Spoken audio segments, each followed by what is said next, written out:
Welcome to Can You Hear Me? Because sometimes I can't hear you.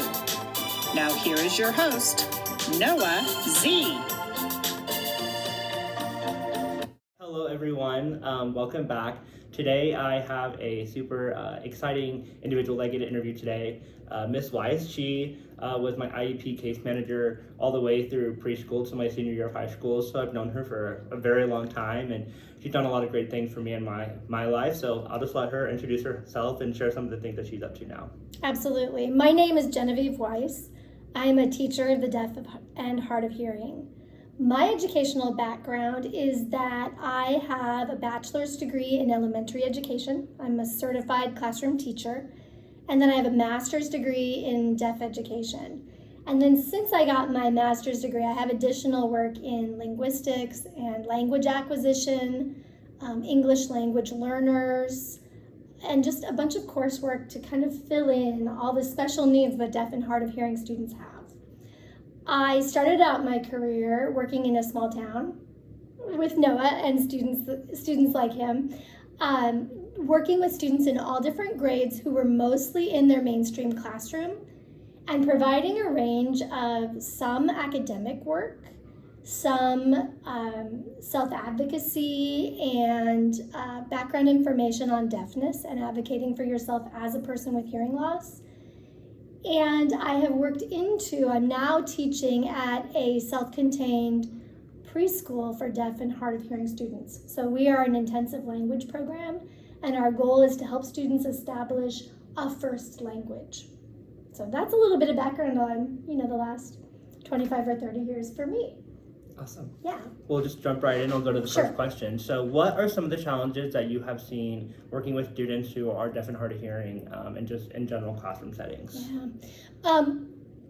I feel like everything I say, I'm going to start out by saying it's very hard to generalize because you can have two students who have very similar hearing losses. Their audiograms look very similar, but the impact on their learning might be very different. For many students, something like 70 or 80% of students who have a hearing loss, they would fall into the hard of hearing category. And so they're mainly functioning with good listening technology. They're functioning face-to-face with listening and spoken language. For those students, absolutely, their hearing loss makes it hard to hear. And they might do really well close and in a quiet situation like we're in because the technology that helps you hear better is designed for this kind of communication.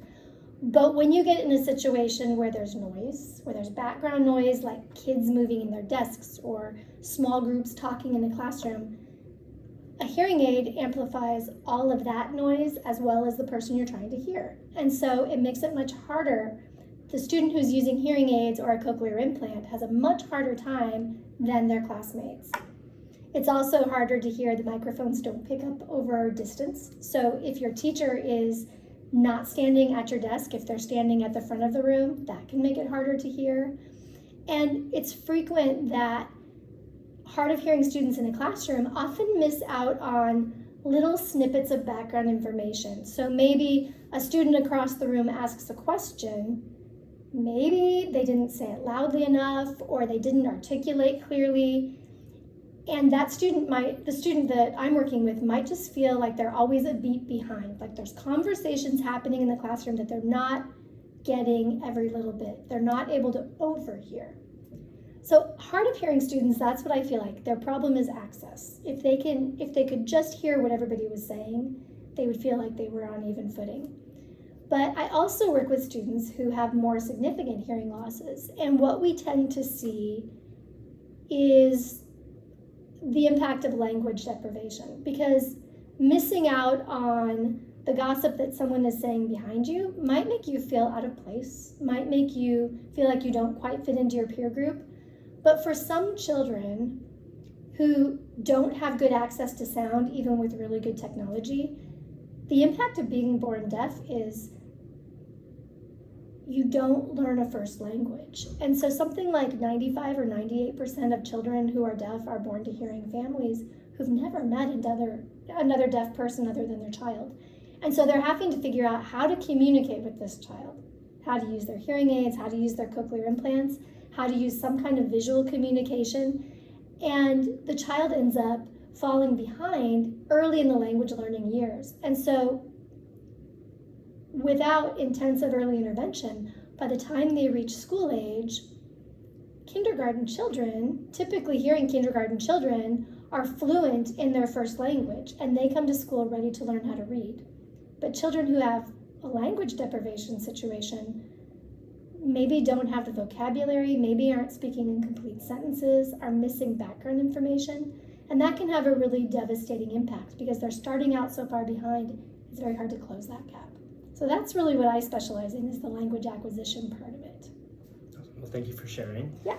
My next question for you is, how can teachers make their classrooms more accommodating for those students? Right. Again, my answer is kind of two-pronged, because you have students who are mainly listening, but they just need a little boost on the listening front.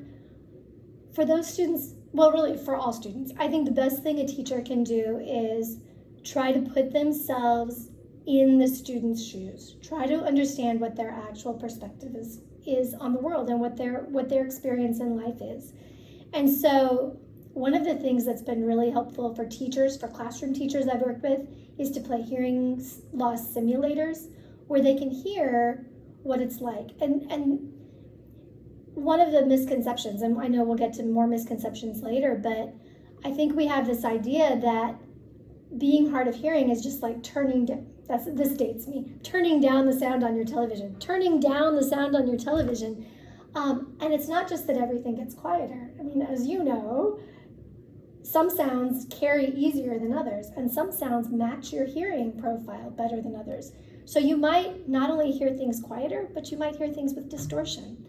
And if you can help your teachers understand that, they can have an easier time figuring out how to help you.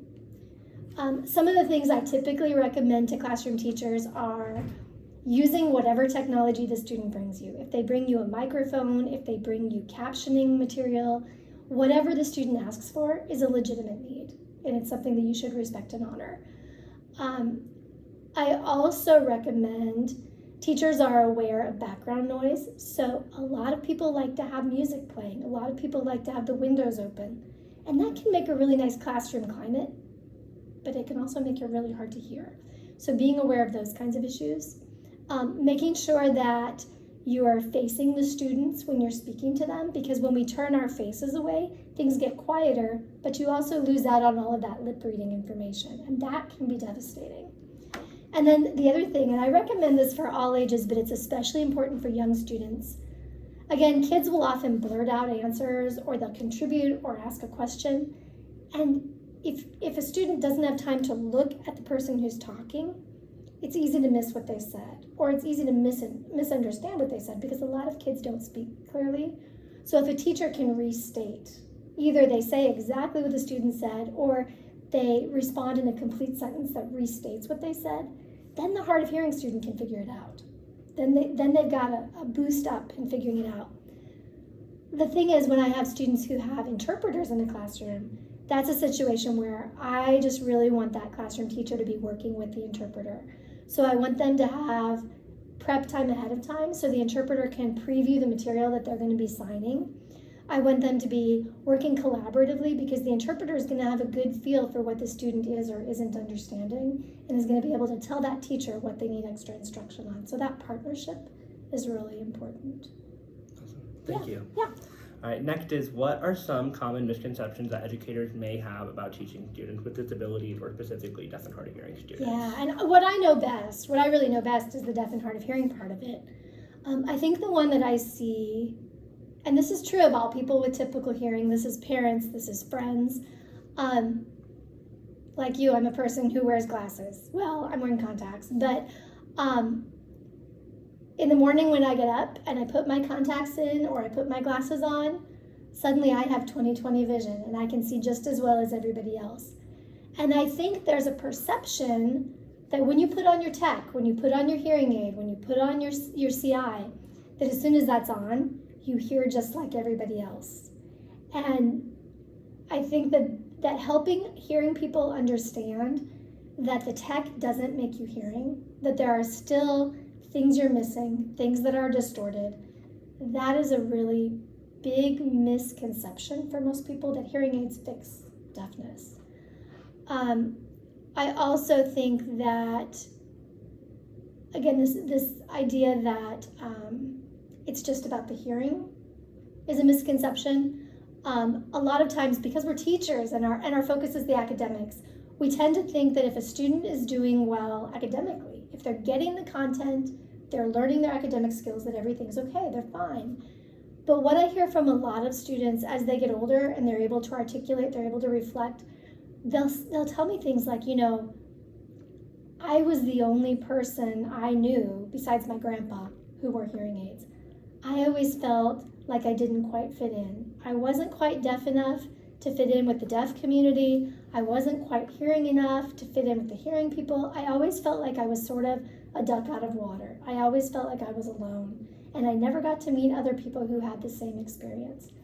So I think we as classroom teachers tend to focus on the academics, and we forget the whole person. We forget the identity and the social networking that are so important to having a holistic education and becoming the kind of citizens that we want our students to be. Thank you. Yeah. All right, my last question for you is, what strategies have worked for you in creating an environment that deaf and hard of hearing students can thrive in? Yeah. I have worked really hard. I have taken a ton of classes. I've gone to a ton of workshops and webinars. I've read everything I can get my hands on. I've been all over social networks trying to get videos and input. But really, if you want to know the best way to serve deaf and hard of hearing people, you got to talk to them. And so I feel like deaf and hard of hearing adults are our very best resource. And again, one of the things I love about deafness is there's so much variability. So being able to have interactions with people who are profoundly deaf, completely signing, all the way up to people that you would never know were hard of hearing because they function completely auditorily, having that range of interactions is really helpful because you see what a variety of experiences there are. And you can ask questions and you can get problem-solving ideas, because the chances are, whatever problem your student's having, somebody has already gone through it and found some ideas and some solutions that work. And so, if you're lucky, the students you're working with are old enough they can contribute to those conversations. But if not, those members of the deaf community, whether they're completely deaf, hard of hearing, wherever they are, they're the best resource we have. So that's my main advice is ask people who know. Yeah. Awesome. Well, those are all the questions I have for you. Sure. Is there anything else that you would want to add, share any of your input, expertise? No, the only other thing that I think is really relevant, and assuming that a lot of your viewers are going to be people who are in education or who are headed into education, one of the things that has been a concern, especially over the last 5 or 10 years, as you know, there's a concern about the legacy, the pipeline of people going into education is shrinking. So we have as much need for teachers as we have ever had, especially in specialty careers. But the number of people who are interested in working in education is smaller than it used to be. There are fewer people going in than we have need for. We have open positions. And that is true for classroom teachers, interpreters, paraprofessionals, audiologists, speech-language pathologists. All of those are areas where we need to be recruiting people who are excited about working with young people, excited about education. Part of the issue is we live in a world that has a ton of career options, and that's exciting. And so you have to recruit people out of those into education and really be an advocate for what's great about teaching. But part of it is a funding issue. And so just in the last couple of months, some devastating cuts have happened in the world of deafness. This week, funding for EDI, which is the Early Hearing Detection and Intervention Program, that's a program that nationwide, when babies fail their newborn hearing screening in the hospital, EDI has coordinators who reach out to those families and make sure that after they leave the hospital, they have a follow-up screening.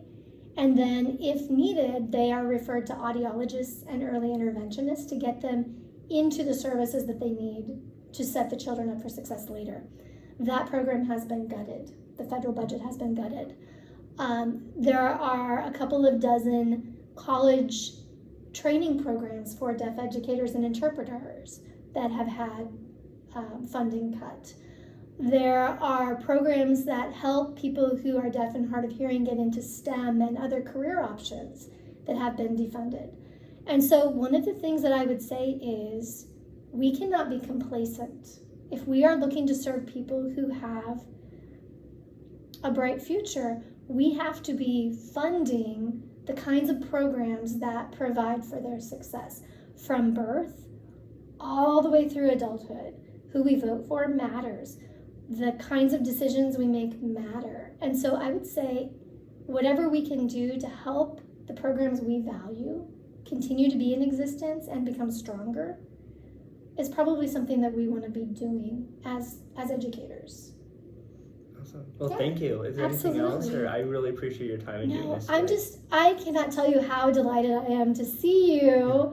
You know, like you said, I had the joy of watching you from the time you were a tiny little person all the way through those middle school years that no one wants to relive, all the way through high school into college. And I'm going to get emotional because it is such an honor. So I'm excited to see you going into education. I'm excited for the opportunity to speak to other teachers. And I'm just really grateful for this. Thank you. Yes, awesome. Yeah, Well, thank you so much. Thank you. For sure.